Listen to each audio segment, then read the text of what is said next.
Hello! I suppose that by the title you can guess this is not my typical video, and you'll be right, it's not. While I will do my useful character analysis, a lot of this video exists simply because I like Papyrus. I like Papyrus and I'm hosting a Papyrus week on Tumblr, so I wanted to make a silly little video for it. I'm not here to prove you that Papyrus Undertale is the best character ever made, even though he is, and we both know he is. This is just a silly video, but still, made with a lot of heart. Sorry if you were expecting anything else. I don't know if anyone really waits for any videos of mine, but this is the content you're going to get from me today, so let's do this!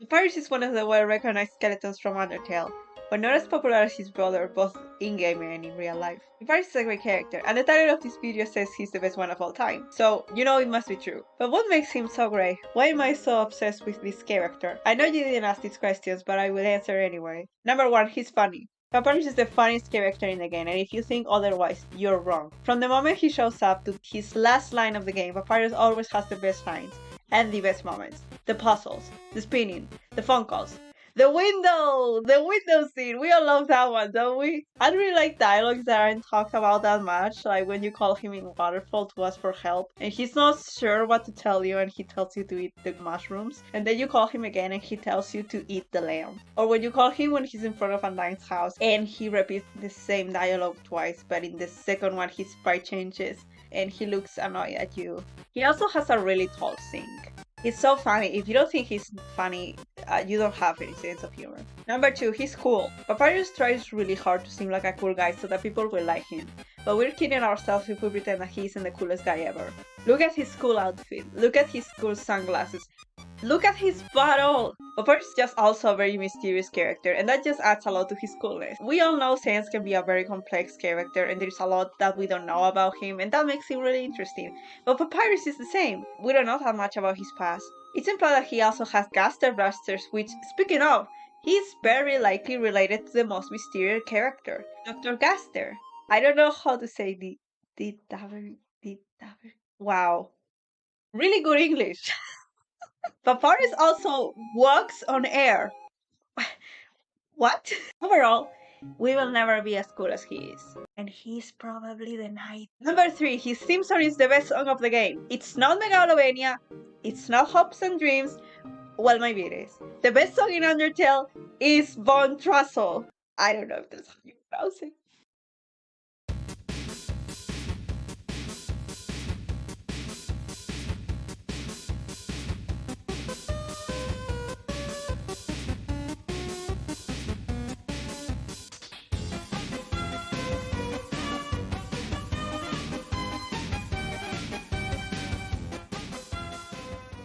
Or he's neurodivergent.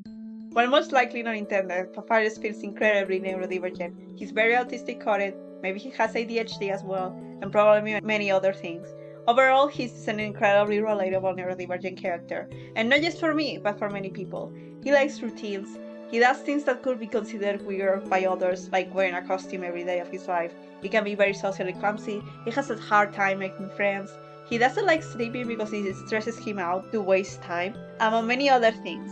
I could do this all day. Everything that encapsulates Papyrus is very neurodivergent. Being neurodivergent is a big part of his character.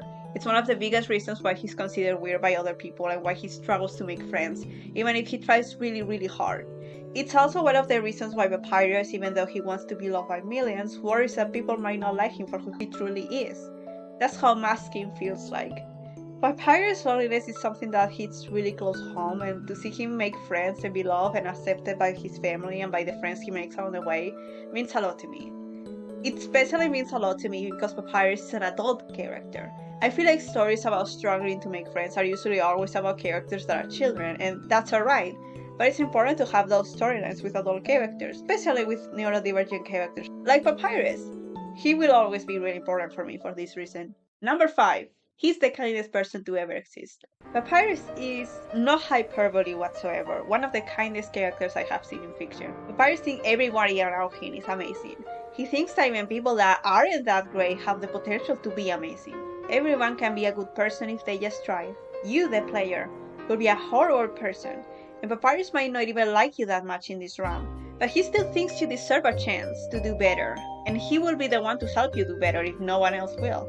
A lot of people confuse this as naivety, as if Papyrus simply didn't know what was happening. But he knows. He knows exactly what's happening. He didn't make this choice because he wasn't aware of the situation. He understands the situation and he understands the consequences. This is not an easy choice to make, but he made it. Papyrus believes in kindness. He believes we can all be better if we just try. And he wants to help anyone that needs help. That's a big core of Papyrus' character. His kindness, his hope. There is no denying Sans isn't doing great most of the time. He claims he has given up, although I believe Sans is someone that cares deeply about his friends and family and everybody that surrounds him. So Sans hasn't really given up on people, but he has given up on many other things. Sans thinks the world of Papyrus, and it's clear one of the reasons is because Papyrus could make any hopeless situation feel hopeful. Papyrus refuses to give up on anything. Any obstacle in his way isn't going to stop him. That's not to say he never gets upset. He clearly does, and I personally think he should let himself be more openly upset, instead of trying to be so positive all the time. But I do think a lot of that positivity isn't forced. It's just part of Papyrus. It's a wonderful part of him that Sans needs in his life right now, and maybe we all do.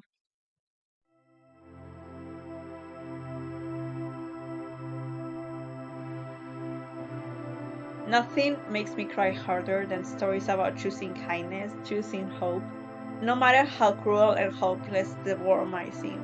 Being nice isn't naive, it's not childish, it's not a weakness, it's not a thing we need to outgrow.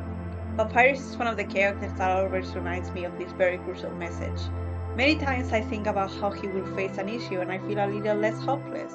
It may sound silly, but yeah, Papyrus carries this hopeful message in him, and it has had an impact on me for more than 7 years. So, thank you, Papyrus. Number 6, literally anything. Anything that makes Papyrus himself is what makes him the best character. How could you still doubt that he's not the best? Come on. But seriously, I think you can tell Papyrus is a character that means a lot to me. Obviously, he's not going to mean this much to everybody. Maybe most people will think he's a funny and sweet skeleton and nothing much else, and that's fine. But he's one of the most important fictional characters for me. Fiction can be important to you even if it's not real. It doesn't mean that there isn't any value for it. It doesn't mean you shouldn't care. Papyrus is unfortunately not a real person. But I care about this character a lot, enough to make this video. And sometimes I might feel a little silly putting so much care into something that isn't real, but I know that it's not true. That's just low self-esteem talking, and when I put so much thought and care into content like this, I hope I can help someone out there that feels insecure about caring about fictional stories much. Papyrus wouldn't want me to feel bad about myself over this, and he would want you to be confident in yourself, even when sometimes it's a little bit hard. So just, let's listen to Papyrus. Just do what he would do. Believe in you.